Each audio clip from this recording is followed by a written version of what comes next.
6 से 14 वर्ष के बच्चों की अनिवार्य एवं निःशुल्क शिक्षा के अधिकार, देखिए यहाँ दायित्व किस संविधान संशोधन के द्वारा मौलिक अधिकार में जोड़ा गया। देखिए मौलिक अधिकार में जोड़ा गया, यहाँ मौलिक अधिकार में जोड़ा गया। हाँ ठीक है, मौलिक अधिकार में जोड़ा गया, आप सभी को बताना है।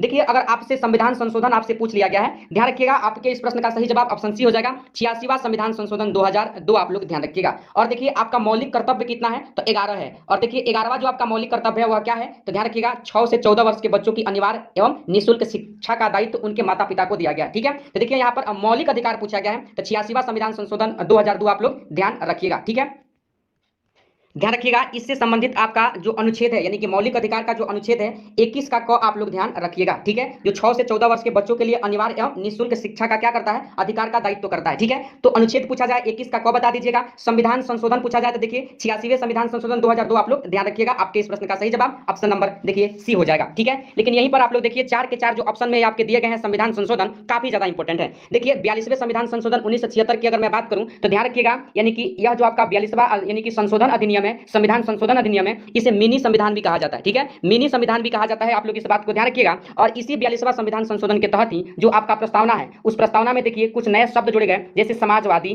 पंथ निरपेक्ष, लोकतांत्रिक, गणराज्य जैसे शब्द किस संविधान संशोधन के तहत प्रस्तावना में जोड़ा गया, तो आप लोग ध्यान रखिएगा 42वां संविधान संशोधन 1976। ठीक है, अगर बात किया जाए 44वें संविधान संशोधन 1978 का, तो आप लोग ध्यान रखिएगा जो आपका वर्तमान में मौलिक अधिकार है, मौलिक अधिकार की संख्या कितना है, 6 है, लेकिन शुरू में यानी कि मूल संविधान में मौलिक अधिकार की संख्या कितना था, 7 था। ठीक है, इसमें से एक संपत्ति का जो अधिकार था, ध्यान रखिएगा संपत्ति का जो अधिकार था 44वें संविधान संशोधन 1978 के तहत संपत्ति के अधिकार को हटा दिया गया, जो आपके अनुच्छेद कितना में था, 31 में था। ठीक है, यानी कि संविधान के अनुच्छेद 31 में इसका प्रावधान किया गया था, लेकिन इसे मौलिक अधिकार से हटाया गया किस संविधान संशोधन के तहत, तो 44वें संविधान संशोधन 1978 आप लोग ध्यान रखिएगा। अब इसे कानूनी अधिकार बना दिया गया। ठीक है, कानूनी अधिकार बना दिया गया है और इसे संविधान के अनुच्छेद 300 के क में रख दिया गया। ठीक है, तो आप लोग 44वें संविधान संशोधन से संबंधित इतना बात आप लोग ध्यान रखिएगा। वह देखिए काफी बार आपके एग्जाम में प्रश्न पूछा जाता है कि 92वें संविधान संशोधन 1985 किससे संबंधित है, तो ध्यान रखिएगा दल बदल कानून। ठीक है, दल बदल कानून आप लोग ध्यान रखिएगा। और यह कानून जो जोड़ा गया था 92वें संविधान संशोधन 1985 के तहत भारतीय संविधान में 10वीं अनुसूची जोड़ा गया और इसमें दल बदल कानून का क्या किया गया, प्रावधान किया गया। ठीक है, आप लोग ध्यान रखिएगा इस समय यानी कि 92वें संविधान संशोधन 1985 के समय जो देश के प्रधानमंत्री थे कौन थे,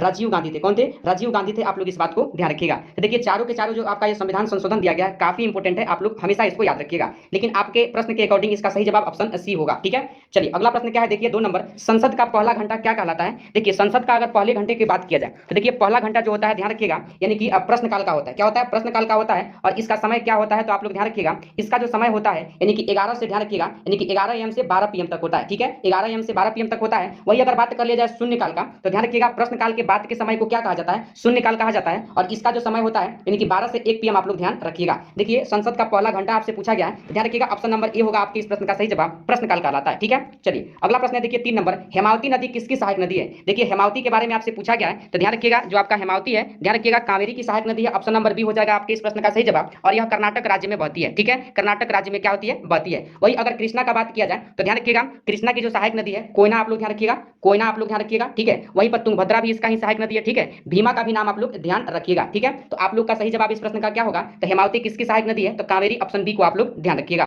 अगला प्रश्न है आपका 4 नंबर, निम्नलिखित में से कौन सा एक विश्व का सबसे शुष्क मरुस्थल है। शुष्क पूछा गया है, आप लोग ध्यान रखिएगा। इस प्रश्न का सही जवाब ऑप्शन ए हो जाएगा, आटाकामा मरुस्थल आप लोग ध्यान रखिएगा। यह कहां पड़ता है, तो दक्षिण अमेरिका आप लोग ध्यान रखिएगा, यानी कि इसका लोकेशन कहां है, दक्षिण अमेरिका में। ठीक है, वही बात किया जाए गोबी मरुस्थल का, तो विश्व का सबसे बड़ा मरुस्थल है, विश्व का सबसे बड़ा मरुस्थल है, चीन और मंगोलिया में यह पड़ता है। कहां पड़ता है, चीन और मंगोलिया आप लोग ध्यान रखिएगा। ठीक है, वही बात किया जाए कालाहारी मरुस्थल का, तो इसका जो लोकेशन हो जाएगा बोत्सवाना, आप लोग ध्यान रखिएगा। ठीक है, बोत्सवाना में पड़ता है। अगर सहारा का बात किया जाए तो देखिए सहारा यानी कि कुछ देशों में फैला है, जैसे मैं बात करूं यानी कि मोरक्को, ठीक है, मिस्र, सूडान जैसे देशों में किसका फैलाव है, ध्यान रखिएगा सहारा मरुस्थल का फैलाव है। ठीक है, अगला प्रश्न है 5 नंबर, निम्न में से किसने अपनी राजधानी मुर्शिदाबाद से मुंगेर स्थानांतरित की। किसने किया था मुर्शिदाबाद से मुंगेर, तो ध्यान रखिएगा यानी कि मीर कासिम ने किया था। किसने किया था, मीर कासिम ने किया था। कब किया था, 1762, आप लोग ध्यान रखिएगा। आपके इस प्रश्न का सही जवाब ऑप्शन डी होगा। अगला प्रश्न है, देखिए यहाँ पर 6 नंबर प्रश्न है पॉलिटी से, निम्नलिखित को सुमेलित कीजिए। निम्नलिखित को सुमेलित कीजिए, आपको बताना है कि सही उत्तर क्या होगा इसका। तो देखिए जब आप लोग इस प्रश्न को पढ़िएगा तो देखिए एक तरफ दिया गया है यानी कि राष्ट्रपति से संबंधित कुछ प्रावधान दिया गया है, एक तरफ अनुच्छेद दिया गया है। आपसे पूछा गया है कौन सा सुमेलित होगा। तो ध्यान रखिए अगर मैं बात करूं उपराष्ट्रपति का चुनाव का, तो चुनाव अनुच्छेद 166 में आता है, यह भी सही है। उपराष्ट्रपति का कार्यकाल अनुच्छेद 67 में आता है, यह भी बात सही है। उपराष्ट्रपति का शपथ ग्रहण अनुच्छेद 69 में आता है, यह भी सही है। और देखिए उपराष्ट्रपति का राज्यों के परिषद का पदेन सभापति, यह अनुच्छेद 64 में आता है, यह भी सही है। तो देखिए आपके इस प्रश्न का सही जवाब कूट को देखिएगा तो ए का पहला, बी का दूसरा, सी का तीसरा, डी का चौथा, बी होगा आपके इस प्रश्न का सही जवाब। ठीक है, उम्मीद करते हैं आप लोग प्रश्न को समझ पाए होंगे। अगला प्रश्न आप लोग देख लीजिए। देखिए यहाँ पर जया, पद्मा एवं कृष्णा निम्नलिखित में से किस फसल यानी कि सीरियल की उन्नत किस्म है? किसका उन्नत किस्म है जया, पद्मा और कृष्णा? देखिए अगर उन्नत किस्म आपसे पूछा गया है, ध्यान रखिएगा यह धान का है। किसका है? धान का है। आप लोग इस बात को ध्यान रखिएगा। यहीं पर अगर बात कर लिया जाए गेहूं का तो ध्यान रखिएगा सोनाली, ध्यान रखिएगा सोनाली किसका किस्म है? तो ध्यान रखिएगा गेहूं का है। यहीं पर बात किया जाए यानी कि अमृत का, अमृत किसका किस्म है? तो ध्यान रखिएगा गेहूं का है। ठीक है, और डूरम किसका है? डूरम भी आपसे पूछा जाता है, डूरम भी किसका है? गेहूं का है। ठीक है, यहीं पर अगर मक्का का बात किया जाए तो ध्यान रखिएगा HM11, HM11 आपसे पूछा जाता है किसका किस्म है? तो मक्का आप लोग ध्यान रखिएगा। लेकिन प्रश्न में देखिए जया, पद्मा, कृष्णा पूछा गया है, धान का है। ऑप्शन नंबर ए आप लोग ध्यान रखिएगा इस प्रश्न के लिए सही जवाब। अगला प्रश्न है देखिए यहाँ पर यानी कि 8 नंबर जो आपका प्रश्न है, 8 नंबर प्रश्न आपके सामने है कि निम्नलिखित को सम्मिलित कीजिए। एक तरफ बौद्ध यानी कि बौद्ध संगति दिया गया है, एक तरफ उसके अध्यक्ष दिए गए। देखिए प्रथम बौद्ध संगति महाकश्यप आप लोग ध्यान रखिएगा, द्वितीय संगति सभाकामी ध्यान रखिएगा, तृतीय ध्यान रखिएगा आप लोग मौगलीपुत्र तीस। ठीक है, और चतुर्थ किससे संबंधित है? तो वासुमित्र इसके अध्यक्ष थे। ठीक है, तो देखिए ए का 1, बी का 2, 3 का यानी कि सी का 3 और डी का 4। तो आप लोग जब इस ऑप्शन को देखिएगा, देखिए ऑप्शन ए हो जाएगा, एक का पहला, बी का दूसरा, सी का तीसरा और डी का चौथा। ठीक है, आपके इस प्रश्न का सही जवाब क्या होगा? ऑप्शन नंबर यानी कि ए को आप लोग ध्यान रखिएगा।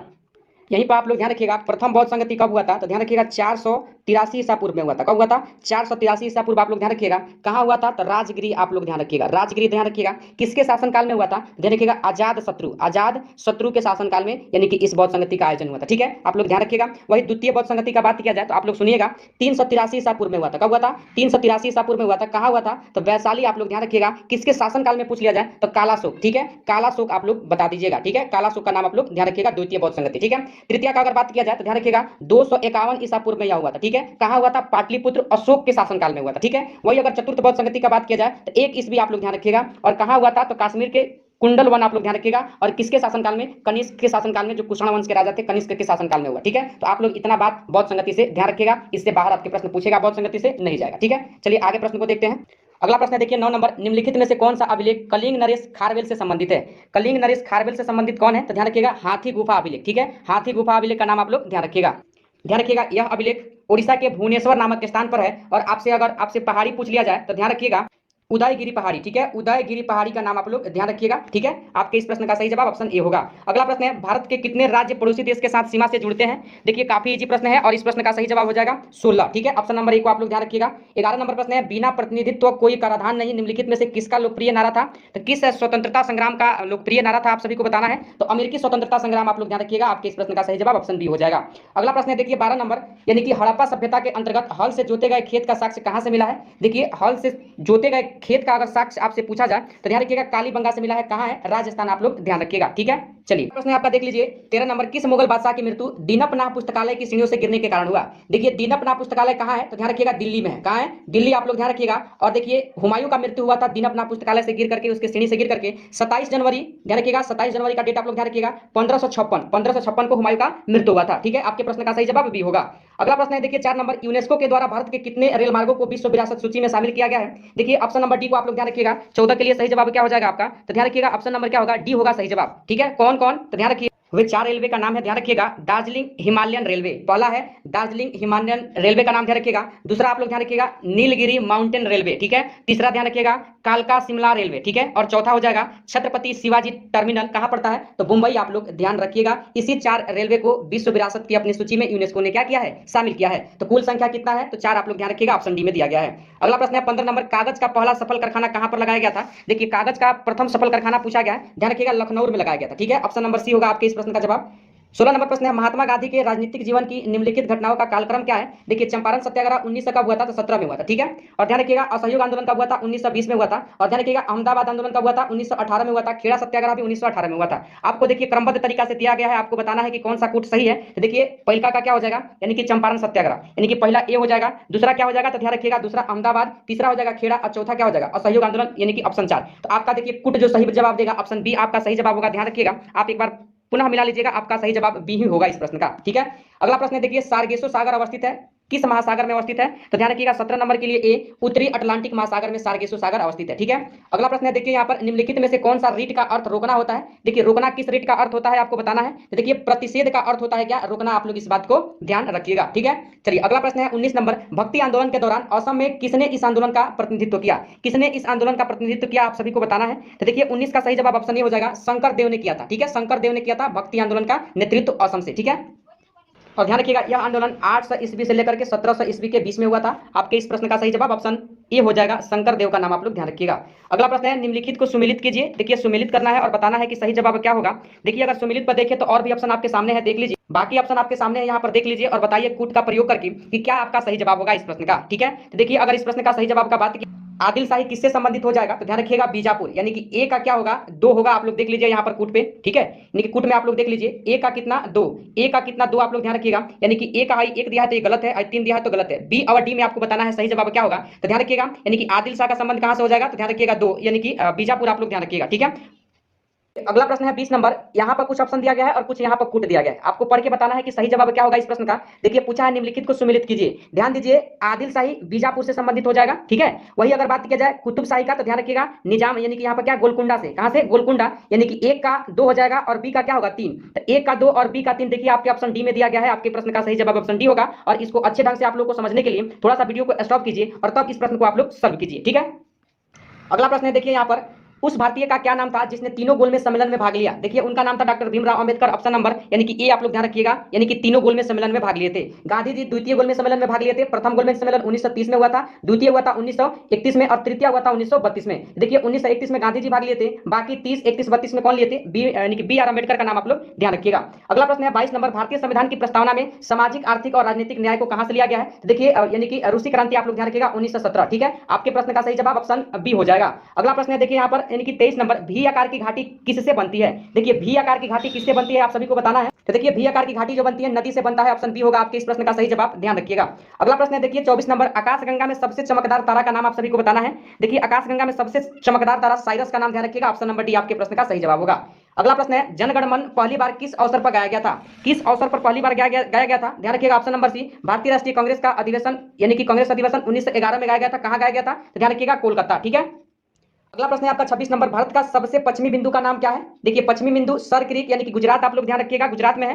पश्चिमी बिंदु पूछा गया है तो सर क्रीक गुजरात आप लोग ध्यान रखिएगा। अगर आपसे उत्तरी पूछ ले तो इंदिरा कॉल आप लोग ध्यान रखिएगा, दक्षिणी पूछ ले इंदिरा पॉइंट ध्यान रखिएगा, और आपसे पूर्वी पूछ ले तो किबिथु आप लोग ध्यान रखिएगा, अरुणाचल प्रदेश में है। आपके प्रश्न का सही जवाब ऑप्शन डी होगा। 27 नंबर प्रश्न है, 2 स्थानों के देशांतरों में 1 डिग्री का अंतर होने पर उसके समय में कितना अंतर होगा? समय में कितना अंतर होगा? 4 मिनट का अंतर होगा, आप लोग ध्यान रखिएगा। यानी कि 27 नंबर प्रश्न के लिए सही जवाब आपका क्या हो जाएगा? तो ऑप्शन सी को आप लोग ध्यान रखिएगा। और देखिए 1 घंटा यानी कि 15 डिग्री 60 मिनट के बराबर होता है, इस बात को ध्यान रखिएगा।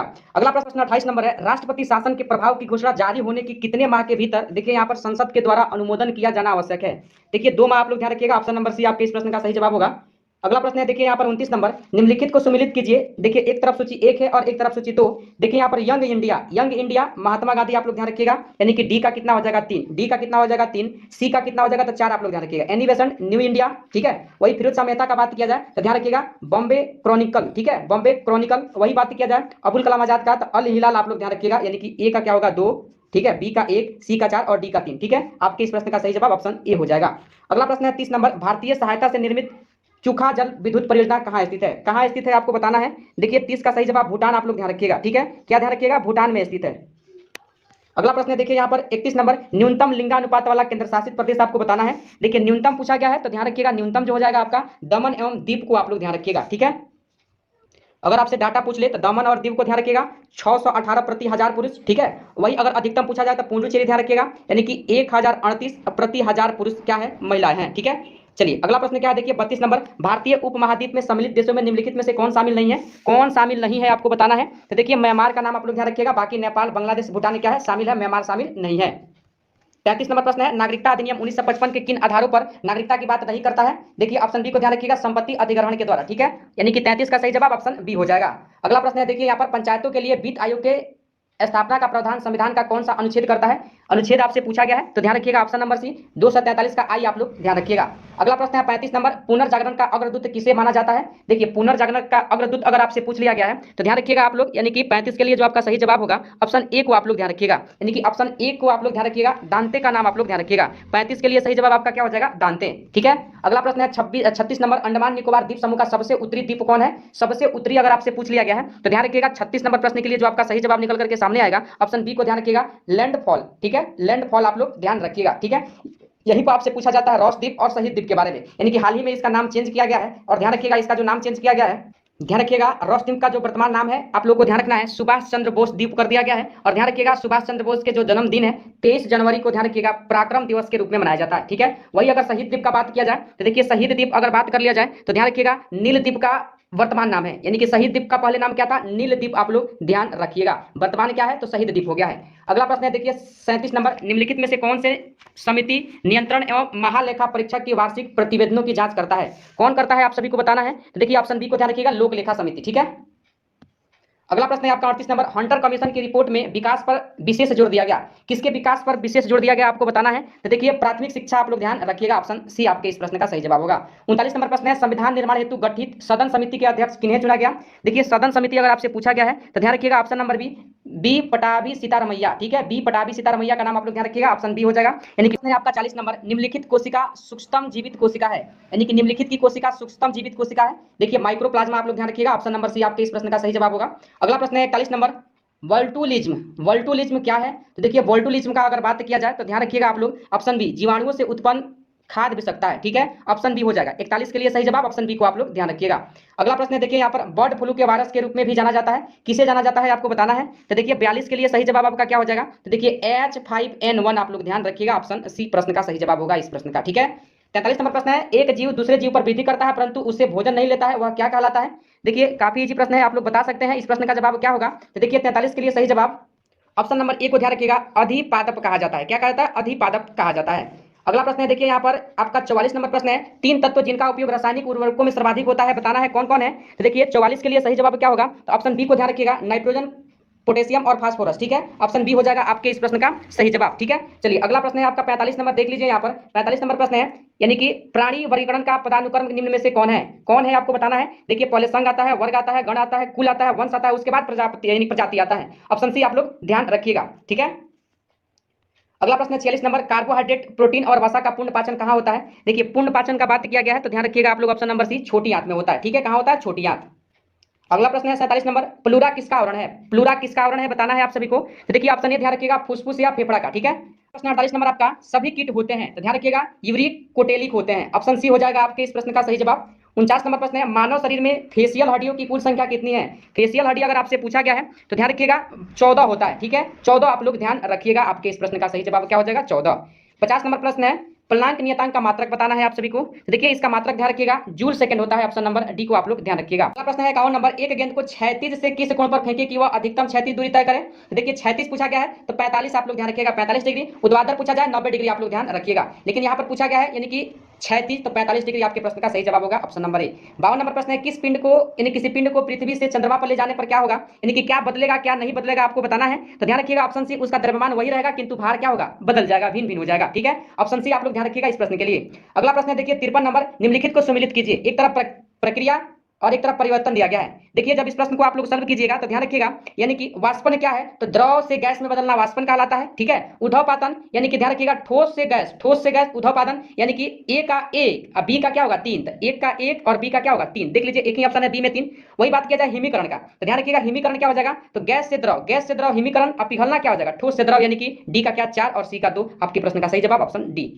54 नंबर प्रश्न है, 5 ओम के 3 प्रतिरोध श्रेणीबद्ध होकर के 1.5 वोल्ट के सेल से श्रेणी क्रम में जुड़े हैं, परिपथ का धारा का मान ज्ञात करें। देखिए ओम का नियम क्या होता है, V बराबर IR, और श्रेणी क्रम में प्रतिरोध निकालने का फॉर्मूला क्या होता है, R1 plus R2 plus R3। 3 प्रतिरोध है, तीनों को जोड़ दीजिएगा 15 आ जाएगा, और V बराबर IR पर आप लगाइएगा। तो देखिए आपका सही जवाब निकल करके आएगा ऑप्शन सी 0.1 एम्पियर। 0.1 एम्पियर आपके प्रश्न का सही जवाब आ जाएगा। अगला प्रश्न है 55 नंबर। 55 नंबर प्रश्न को आप लोग देखिए, 55 नंबर प्रश्न आपसे पूछा गया है, फोकस आंख में किसके द्वारा सामंजस्य स्थापित करता है? किसके द्वारा? तो पुतली के द्वारा। आप लोग ध्यान रखिएगा, ऑप्शन नंबर सी हो जाएगा 55 के सही जवाब। ठीक है।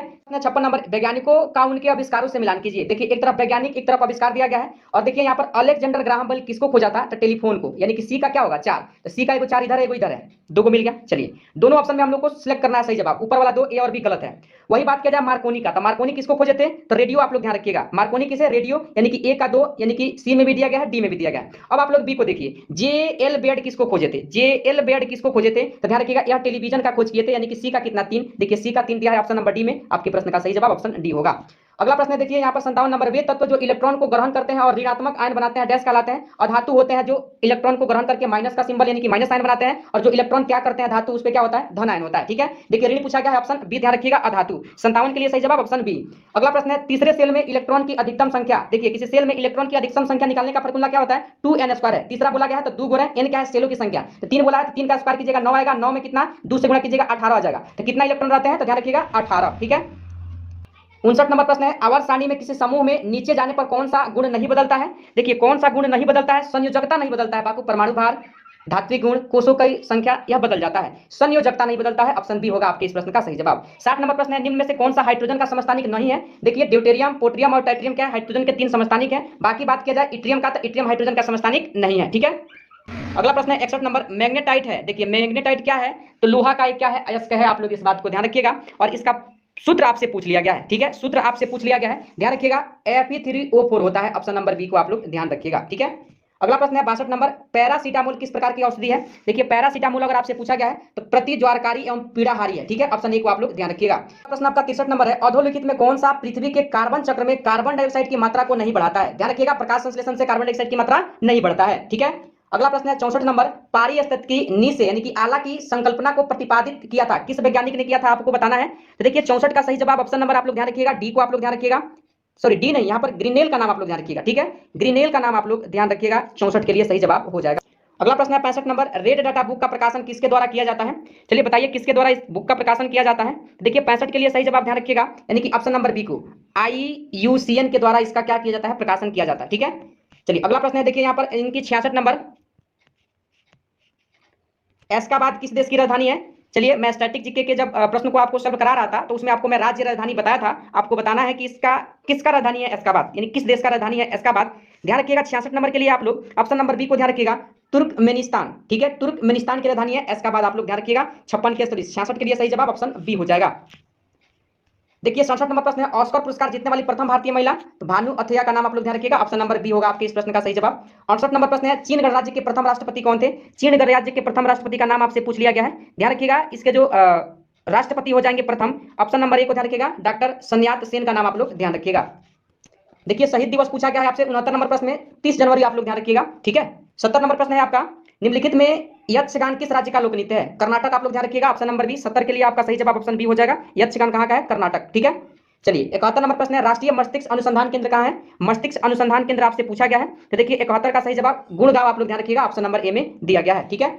देखिए 72 नंबर प्रश्न है, रोबोटिक्स ट्रेनिंग सेंटर कहाँ स्थित है? रोबोटिक्स ट्रेनिंग सेंटर आपसे पूछा गया है, तो ध्यान रखिएगा 72 के लिए सही जवाब पुणे में स्थित है, ऑप्शन नंबर डी को आप लोग ध्यान रखिएगा। 73 नंबर प्रश्न है, निम्नलिखित में से कौन सा संकट का प्रतीक चिन्ह है? संकट का प्रतीक चिन्ह कौन सा है आप सभी को बताना है। तो 73 का सही जवाब क्या हो जाएगा? तो देखिए यहाँ पर संकट का नहीं, सॉरी पूछा गया संकट का प्रतीक चिन्ह है, कौन सा संकट का प्रतीक चिन्ह है? देखिए संकट का प्रतीक चिन्ह का अगर मैं बात कर लूं तो ध्यान रखिएगा ऑप्शन नंबर सी, काला झंडा आप लोग ध्यान रखिएगा। ठीक है। चलिए अगला प्रश्न है, यहीं पर बात कर लिया जाए, झुका झंडा किसका प्रतीक है? तो ध्यान रखिएगा जीत और हार, जीत और हार का प्रतीक क्या है? झुका झंडा। ठीक है। उल्टा झंडा का अगर मैं बात कर लूं तो उल्टा झंडा का प्रतीक चिन्ह क्या है आपको बताना है। देखिए शोक का प्रतीक है, किसका प्रतीक है? शोक का प्रतीक है, राष्ट्र या राज्य का, आप लोग ध्यान रखिएगा। वही अगर पीला झंडा का मैं बात करूं तो संपत्ति का प्रतीक हो जाएगा। ठीक है, संपत्ति का प्रतीक आप लोग ध्यान रखिएगा। देखिए कौन संकट का प्रतीक नहीं है, सॉरी संकट का प्रतीक है तो काला झंडा आप लोग ध्यान रखिएगा। ठीक है। 74 नंबर प्रश्न है, अंतरराष्ट्रीय ओलंपिक कमेटी का मुख्यालय कहाँ है? देखिए अंतरराष्ट्रीय ओलंपिक कमेटी का मुख्यालय पूछा गया है, स्टैटिक जीके के मैराथन में मैं इस प्रश्न को कराया हूं। और देखिए जो आपका 74 का सही जवाब हो जाएगा, ध्यान रखिएगा ऑप्शन नंबर बी, लुसाने में है। कहाँ है? लुसाने, आप लोग ध्यान रखिएगा। अगला प्रश्न है 75 नंबर, निम्नलिखित में से कौन सा कथन सुमेलित नहीं है? कौन सा कथन सुमेलित नहीं है आप सभी को बताना है। तो देखिए ऑप्शन ए, कामयानी किसका है? जयशंकर प्रसाद। भवभूति मालती माधव का है। विज्ञानेश्वर का क्या है? इनकी मिताक्षरा है, मिताक्षरा है क्या? विनयेश्वर की। ठीक है। वही अगर पाणिनि का बात किया जाए तो देखिए पाणिनि का हिंदू व्यू ऑफ लाइफ नहीं है, यह किसका है? ध्यान रखिएगा, डॉक्टर सर्वपल्ली राधाकृष्णन की रास्ता क्या है? Hindu view of life. ठीक है, आप लोग इस बात को ध्यान रखिएगा, पाणिनि का नहीं है। असत्य पूछा है, नहीं पूछा है, ऑप्शन डी होगा आपके इस प्रश्न का सही जवाब। 77 नंबर प्रश्न है, किस शहर ने एशिया का सबसे बड़े life sciences and health care convention bio Asia के 20वें संस्करण की मेजबानी की? किसने किया है बता रहा है, ऑप्शन आपके सामने है। चलिए बताइए इस प्रश्न का सही जवाब क्या होगा, तो ध्यान रखिएगा हैदराबाद ने किया। ठीक है, करंट के प्रश्न है, काफी इंपोर्टेंट है। 77 नंबर प्रश्न है, संगीत अकादमी के द्वारा किस कर्नाटक गायक को संगीत कला निधि पुरस्कार 2023 के लिए चुना गया है? किसे चुना गया है? तो देखिए ऑप्शन डी को ध्यान रखिएगा, बॉम्बे श्री को, जयश्री को चुना गया है। बॉम्बे जयश्री का नाम आप लोग ध्यान रखिएगा। 78 नंबर प्रश्न है, राष्ट्रीय डेयरी अनुसंधान संस्थान करनाल के द्वारा तैयार की गई भारत की पहली क्लोन मादा बछड़े का नाम क्या है?